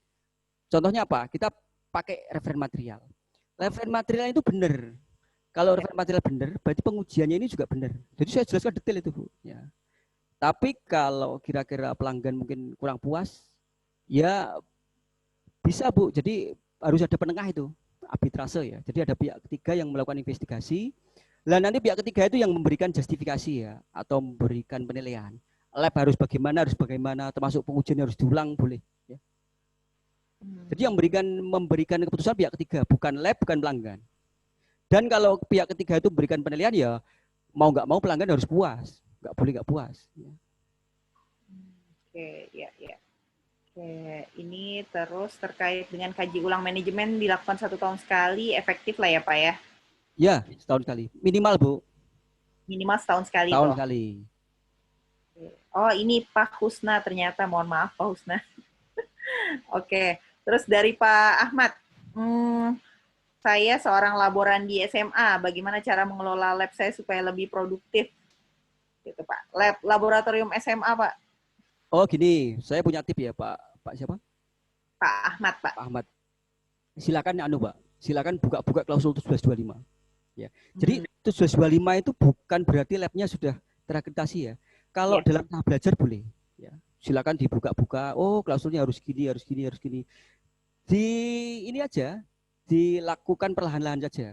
Oh saya bulan ini saya melakukan ini, bulan itu melakukan itu. Nanti ketika siap silakan diakreditasi, Pak. Ya. Jadi persiapannya lebih matang gitu. Ya. 1725 itu komplit ya. Jadi itu sudah klausul standar. Klausul standar ketika suatu lab menerapkan itu ya jaminan kalau labnya kompeten. Dan boleh ya, belum terakreditasi saya nyoba dulu lah. Klausul ini saya lakukan boleh. Ya. Saya nyoba validasi gimana sih boleh. Ya. Ya, ini Pak dari itu ya, kayaknya Pak Ahmad ya. Ini dari Pak Ahmad Firdaus, agak di luar topik, sertifikat AOAC, PTM atau OMA, dapat disamakan dengan ISO? Misal ISO untuk pengujian mikrobiologi, Pak. Boleh, Pak. Boleh ya? Ya, pokoknya acuannya jelas gitu ya. Jelas itu ya, maksudnya itu yang bertanggung jawab jelas itu ya. Apalagi sekelas itu kan dia kan memang diakui lah. Boleh, Pak? Boleh ya. Oke, ini saya pilihkan saja ya, banyak pertanyaan soalnya Pak. Yang menarik mungkin ini nih, dari Pak Heri, rincian tahapan suatu lab untuk akreditasi gimana Pak? Aduh, iriannya panjang ini. Panjang ya, stepnya aja mungkin yang step besar. Iya, jadi kalau saya ada sih jadi peta roadmap ya. Saya menyebutnya roadmap lab penduduk akreditasi itu ada 7 tahapan ya. Jadi dia pertama dia harus ada paham dulu labnya itu paham terkait dengan klausul. Ya caranya gimana ya? Harus ada training khusus terkait dengan penjelasan klausul. Jadi tahu klausul 41 itu gimana isinya, buktinya apa. Kemudian setelah itu ada penyusunan dokumen. Setelah itu ada validasi, ketidakpastian, jaminan mutu, terus audit internal, baru nanti kaji ulang, baru nanti bisa dilapor ke KAN. Ada 7 tahapan lah, 7 atau 8 tahapan. Ya. Ya, panjang ya. Oke, saya next lanjut ya Pak ke siapa nih? PDCA dan CI, Continuous Improvement menjadi salah satu hal umum di ISO. Secara struktur organisasi, apakah untuk standarisasi ISO 17025 ini harus ada departemen Continuous Improvement atau tim khusus Pak yang memonitor? Nggak harus, Bu. Jadi gini ya, struktur di lab itu jangan seefisien mungkin. Jadi jangan kita bikin sistem yang memberatkan kita itu loh ya. Dibuat se efektif mungkin lah. Itu kalau model-model peningkatan audit internal kaji ulang itu ya paling enak itu serahkan manajer mutu. Ya, udah. Kerjaan manajer mutu sekali ya. Masuk kerjaan saya itu, ya.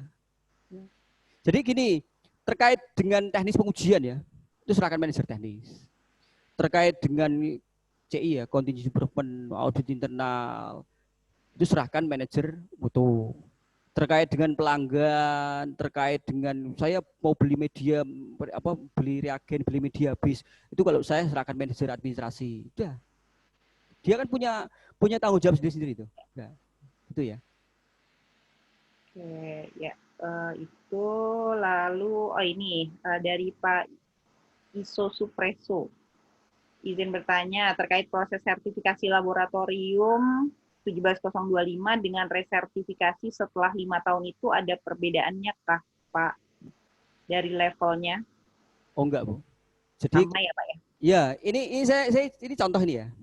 Contoh. Ini kan saya besok mau upload data untuk RE ya ke situsnya KAN itu. Ya persis, Bu. RE sama enggak RE itu sama. Ya, persis ya.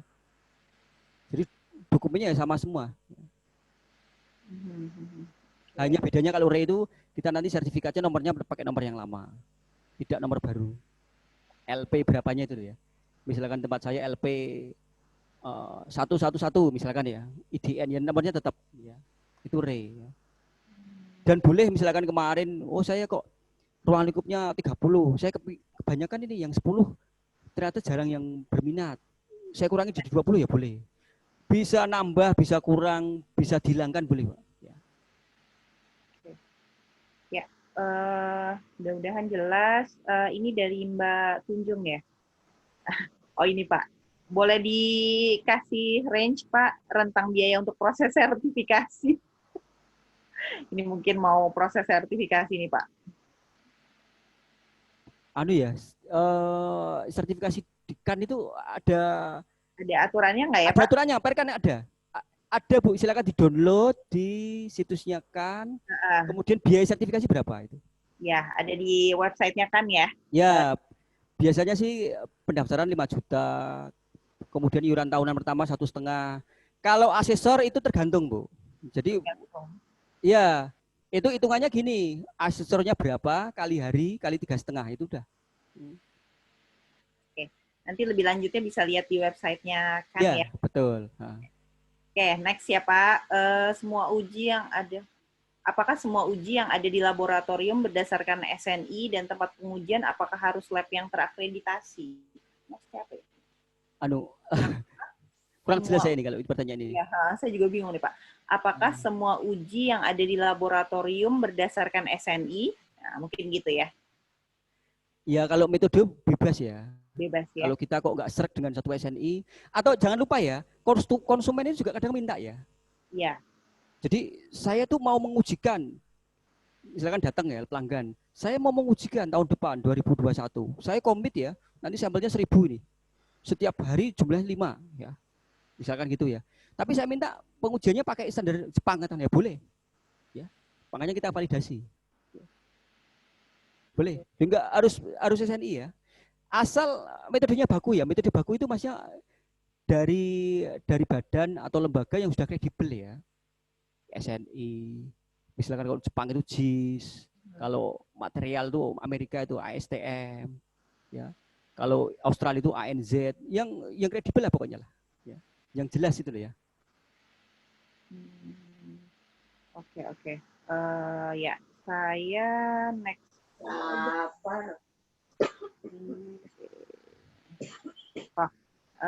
Ini Pak, dari Pak Fatur. Apabila ada suatu lab yang belum menerapkan ISO 17025, dapat mendapatkan sanksi nggak Pak? Kurang jelas Bu. Oke. Apakah apabila ada suatu lab yang belum menerapkan ISO 17025, dapat mendapatkan sanksi nggak? Ya enggak. Enggak ya, itu Yang sah ya. asal dia tidak pakai logokan nggak ada sanksi. Ya. Tapi Oke. kalau dia pakai logokan ya kena sanksi. Dianggap pembohongan publik itu. Iya, betul. Ini saya coba skip deh. Tadi kayaknya ada internal audit ya. Oke, bentar Pak. Banyak kan ini. Oke. Dari Mbak Dwi Ira, izin bertanya Pak, biasanya audit internal itu apa saja yang diaudit, khususnya klausul yang mana yang paling sering diaudit? Kemudian pasti ada audit eksternal itu berapa kali dalam setahun dan klausulnya apa saja yang sering diaudit? Oh, semuanya jangan-jangan ya Pak, Anu ya, kalau audit internal sama eksternal. sebenarnya sama ya. Cuma Ya. internal itu kan yang audit teman kita sendiri. Tapi memang dia harus punya kualifikasi sebagai auditor, ya. Tapi kalau eksternal itu kan oleh KAN ya, asesor KAN. Klausulnya semua dari klausul 41 sampai 89 diaudit itu wajib, ya. Oke. Misalkan tapi gini teman-teman ya, kalau kita ngaudit itu ya harus tahu yang kita audit siapa. Misalkan ya saya ngaudit manajer puncak, ya jangan tanya tentang metode pengujian. Ya, Tanyanya ya klausul 41, 42, 5, 82 sama 89, ya. Kalau saya ngaudit pelanggan bagian customer service ya atau pelayanan pelanggan, yang auditnya 71, kemudian 79, ya seperti itu ya. Jadi harus sesuai dengan yang diaudit. Itu memang ada training tersendiri ya, Bu Anita ya. Iya. Kayaknya kita pernah itu audit internal ya. Iya, udah Pak, sekali tertol audit apa ya, metode itulah. Oke, pertanyaan terakhir ya, boleh ya teman-teman, dari Mbak Noli Amandasari, apakah di laboratorium yang menerapkan ISO 17025 yang telah menentukan nilai ketidakpastian pengukuran suatu parameter harus selalu melakukan perhitungan estimasi ketidakpastian, Pak, setiap kali melakukan pengukuran parameter tersebut? Enggak, Bu. Biasanya setahun sekali. Kenapa setahun sekali? Karena alat ukur kita kan juga dikalibrasi setahun sekali. Alat ukur kita itu kan salah satu data sumber ya. Ketika nyusun laporan ketidaksesuaian, setahun sekali ya. Enggak harus setiap enggak harus, enggak. Tapi ada juga ya, saya pernah dapat konsumen itu dari suatu lembaga universitas lah, ternama di Semarang itu, datang ke tempat saya, Pak, saya minta data pengujian, tapi saya minta nilai ketidakpastiannya ya. Ya itu ya wajib kita berikan, kita hitungkan. Dari request ya Pak? Ya itu di klausulnya ada Bu. Ketika pelanggan minta wajib kita kasih itu. Jangan ngomong nggak bisa ngitung ya, malu-maluin itu. Pak, saya nggak bisa ngitung, waduh. Bahaya kalau lapor ke KAN itu, bisa ditutup lab kita itu. Ya. Oke, baik. Terima kasih Pak Mulyono. Kayaknya banyak teman-teman di sini yang mau akreditasi ya. Nanti boleh silakan lihat di recordingnya. Kayak tadi Pak Mulyono sudah memberikan beberapa step untuk sertifikasi ya Pak, persiapan sertifikasi ya. Iya, betul. Ya, nanti bisa diakses recordingnya. Terima kasih sekali Pak Mulyono sharingnya. Bapak Ibu teman-teman semua, mohon maaf kalau ada pertanyaan yang belum dijawab ya. Ini boleh minta tolong silakan diakses untuk evaluasi kami juga. Bisa mengisi survei ya, Bapak Ibu teman-teman semua silakan masukkan. Siapa tahu ada kebutuhan terkait training apa, boleh, atau webinar apa yang diminati, boleh ya. Silakan ditampilkan sambil saya kasih informasi dulu sedikit nih ya. Jadi kami ada juga trainingnya. kebetulan narasumbernya Pak Mulyono juga. Narasumbernya Pak Mulyono. Kita ada sesi yang lebih panjang ya Pak Mul ya. Ya. Ini untuk Pagi sampai sore itu. batch ketiga. Ya, ini sampai jam 4, dari jam 9 sampai jam 4. Itu sebentar, enter full screen. Oke. Sebentar.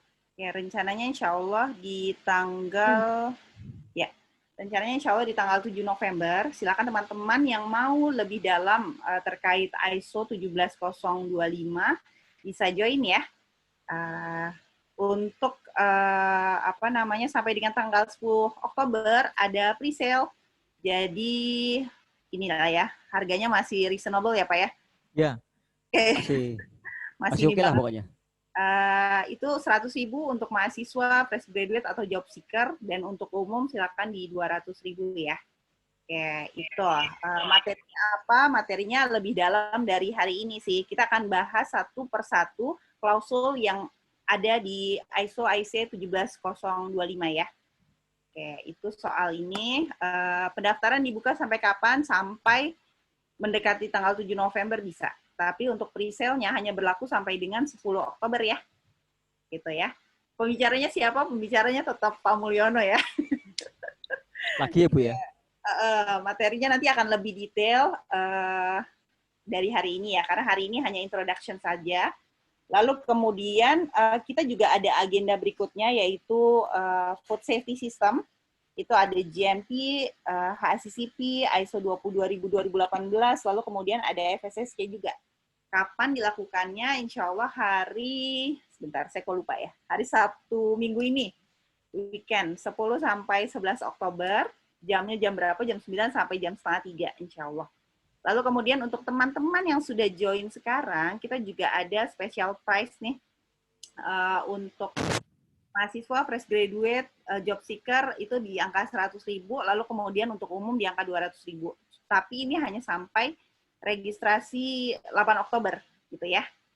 Oke, jadi teman-teman silakan langsung registrasi, mau yang mana boleh, atau mau lihat training kami lainnya, itu bisa juga lihat di bit.ly/agenda-saf ya. Oke. Ya, Pak Mulyono, terima kasih sekali, waktunya sudah kayaknya emang nggak cukup ya Pak, kalau misalnya buat diskusi ISO IC 1 jam ya. Iya, panjang itu Bu. Panjang banget ya. Ya, introduction lah hari ini. Hari ini introduction, pemanasan. Karena memang kalau saya lihat pendaftarnya ini adalah banyakan mahasiswa. Ya. Kalau buat yang sekarang ya. Oke, terima kasih banyak teman-teman. Saya balik ke, jangan lupa ya, materi, e-sertifikat, lalu kemudian recording, teman-teman bisa dapatkan di bit.ly/webinar-saf 3. Gitu ya. Jangan lupa nih, ini penting. Soalnya banyak yang nanya Pak, e-sertifikat biasanya. Oke. Lalu kemudian, udah sih itu aja. Gitu ya. Kalau misalnya teman-teman ada yang ingin terkoneksi dengan Pak Mulyono, bisa ke link-in-nya beliau, atau bisa Ini saya, tanya. Ya Pak. Tanya, so serius. Oh, sorry, saya pikir ada voice lagi. Oke, baik, teman-teman jangan lupa diisi presensinya yang belum. Terus kemudian untuk yang sudah presensi, jangan lupa isi juga evaluasi SAF ya, bit.ly/evaluasi SAF. Kalau misalnya ada masukan terkait training hari ini. Oke, ya, boleh ya.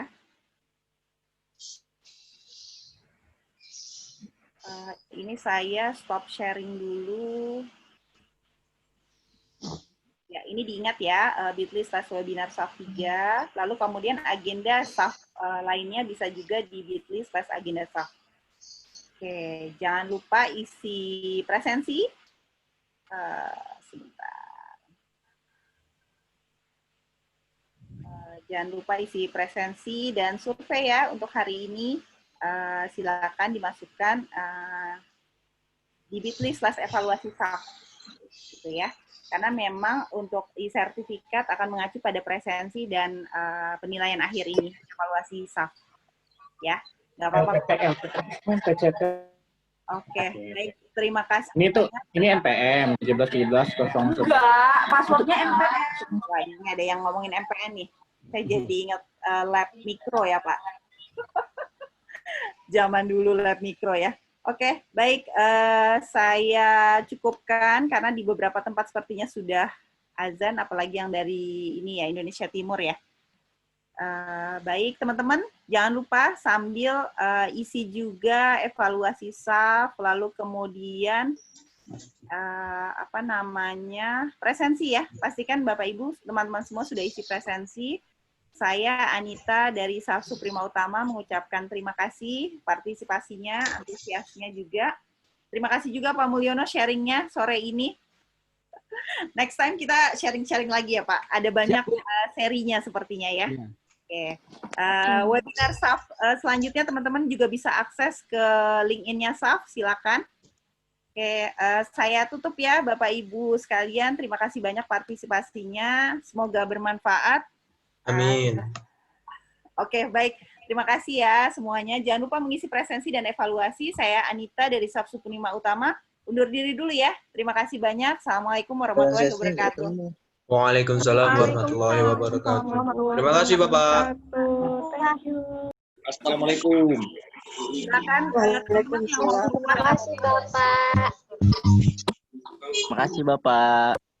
Kita. Terima kasih banyak Bapak.